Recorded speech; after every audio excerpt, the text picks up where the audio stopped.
What if I told you the WNBA's biggest star just shocked the entire basketball world? Caitlin Clark has announced she's stepping away from the game until April.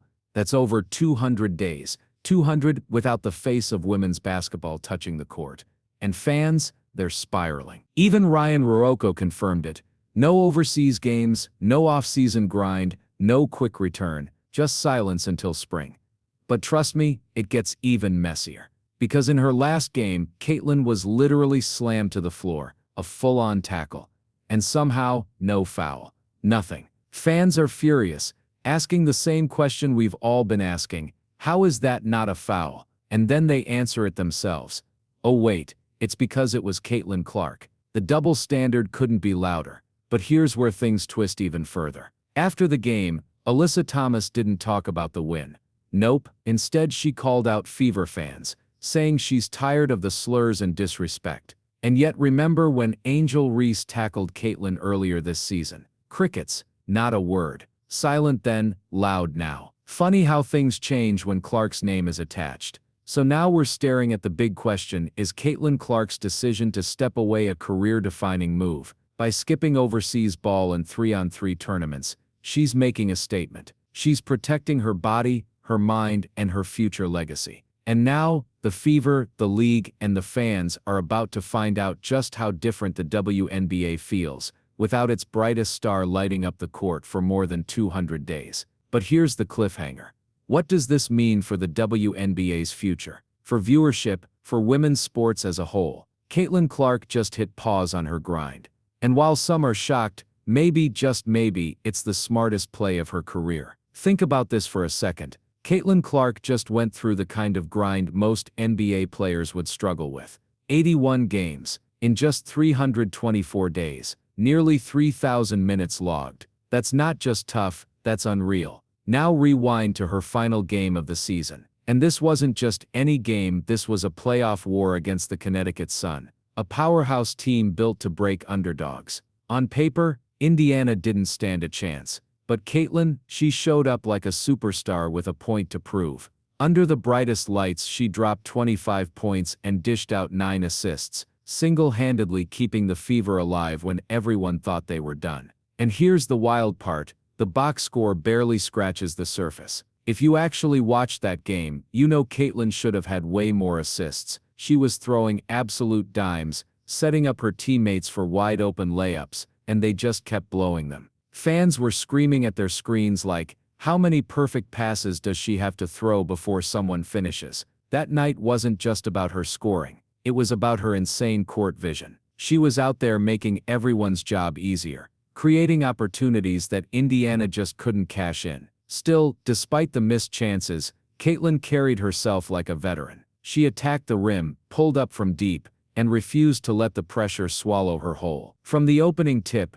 she looked like she belonged. She gave Indiana a real chance to steal that game. The ending? Heartbreak. But the season? Legendary. This was the year Caitlin Clark officially stamped herself as one of the WNBA's brightest, boldest stars. She wasn't just Indiana's point guard, she was the heartbeat of the franchise. The Fever weren't just running plays, they were running through Caitlin. Every single team in the league circled her name on the scouting report. Entire defenses were built just to slow her down. Coaches tweaked their schemes mid-game, throwing everything they had at her. And yet, night after night, she found ways to torch them. That's superstar DNA. And let's not skip over her range. Caitlin isn't just hitting threes, she's pulling from way beyond the arc, in spots that make defenders look helpless. When she drills those deep bombs, defenses panic and rush her, leaving lanes wide open. And that's when she uses her speed and handles to slice through like it's nothing. But here's the kicker.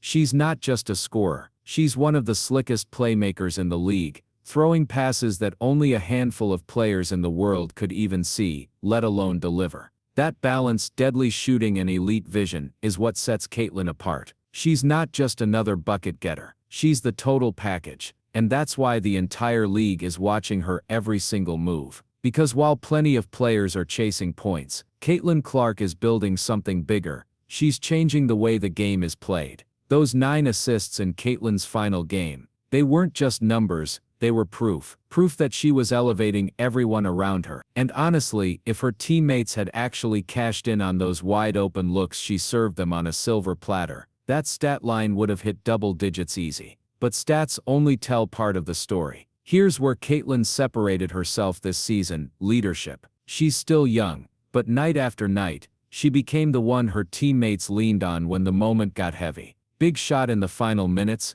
Caitlin took it. Defensive stand with momentum slipping away. Caitlin stepped up. She wasn't just filling the box score, she was setting the tone. That mix of cold-blooded talent and clutch leadership is exactly why she became one of the most important players in the entire WNBA this year. And after carrying that kind of weight all season, nobody should be surprised that she's shutting it down for now. Sure, plenty of WNBA stars hop overseas in the offseason to chase big checks or stay sharp. But Caitlin, she's choosing the smarter road. No endless flights, no non-stop grind, just rest. She's saying out loud what her body's been screaming: it's time to reset. And she's earned it. Because let's not sugarcoat this, the WNBA schedule is brutal. And when you're not just a player but the centerpiece of an offense, the anchor of a defense, and the face of a franchise, that grind gets multiplied. Overseas ball might sound like easy money, but it's just more miles, more wear, more tear. Caitlin saw the truth. The toll was real. So she made the call: skip overseas, skip 3-on-3 ball too,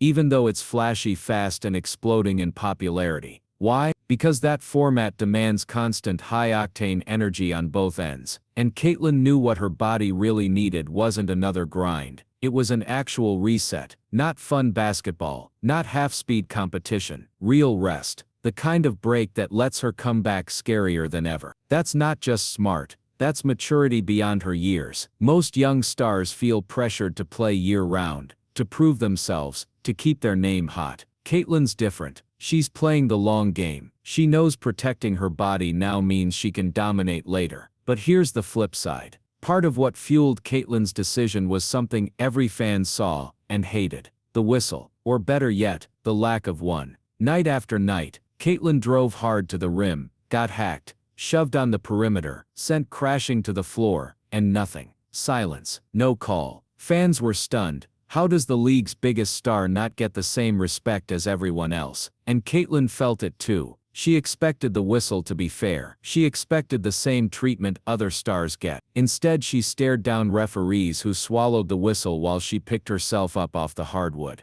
This wasn't just bad officiating. It was a pattern, a season-long storyline, and it left Caitlin boiling. So when she stepped off the floor against the Connecticut Sun, it wasn't just playoff pressure hanging over her. It was the weight of an entire season where the refs let her take hit after hit with no protection. The refs, man, they made it impossible to ignore. Play after play, Caitlin Clark attacked the basket, got knocked around, hit the floor hard, and still no whistle. Fans were livid. Coaches were shaking their heads, and analysts flat out called it what it was: a pattern of disrespect toward one of the league's brightest stars. And here's where it gets messy. Usually in both the NBA and WNBA, the biggest names get the benefit of the doubt. Think LeBron James, think A'ja Wilson. The superstars almost always get that whistle. It's part of the unwritten code of basketball. But Caitlin, nothing. Even with obvious contact, the refs kept their whistles frozen.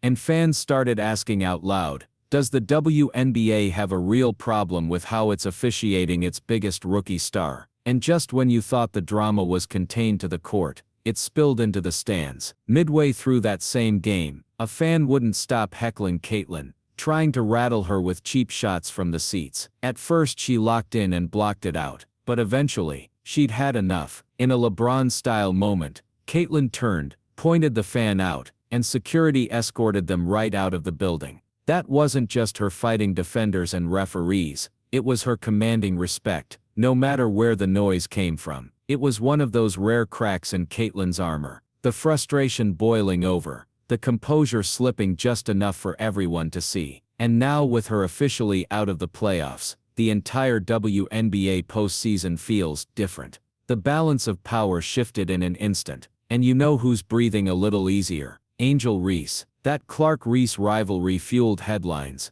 highlight reels, and non-stop debates all year long. Shot for shot, word for word, moment for moment. But now with Caitlyn sidelined, Angel just watched one of her biggest roadblocks disappear. She hasn't gloated publicly, but let's be real, this changes her playoff path completely. Without Caitlyn leading the Fever, Indiana collapsed back into irrelevance, and suddenly the spotlight shifted to other stars, like A'ja Wilson, who now carries the banner as the last megastar left in the postseason. But here's the bigger picture. Caitlyn's exit didn't just change the bracket, it shook the entire league. Because Caitlin Clark didn't just play basketball this year, she transformed it. Fans tuned in specifically to see her games. They wanted the logo threes, the no-look passes, the fire she brought every night. She turned highlights into events, the kind of buzz the WNBA has been chasing for years. And now, the league is staring at a massive question. How do you keep that momentum alive without the player who just became the biggest attraction in women's sports?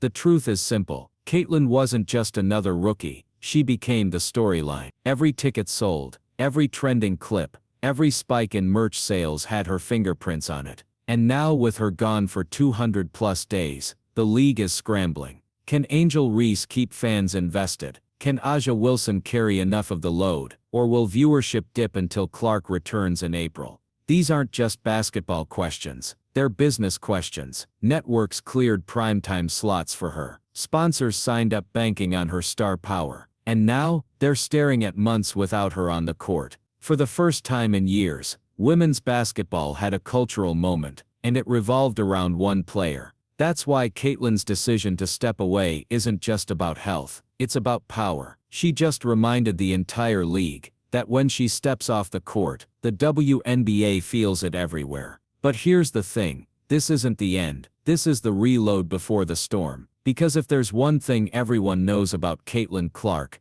it's this: she'll be back. Stronger, sharper, hungrier. When she steps back onto the court next season, arenas will be packed, highlights will explode across every feed, and the WNBA will light up all over again. So now it's your turn. What do you think? Can the league survive 200+ days without Caitlyn Clark, or will viewership take a major hit until she returns? Drop your thoughts in the comments. Smash that like button, and don't forget to subscribe for more. And hey, click the video on your screen right now, because you don't want to miss what's coming next.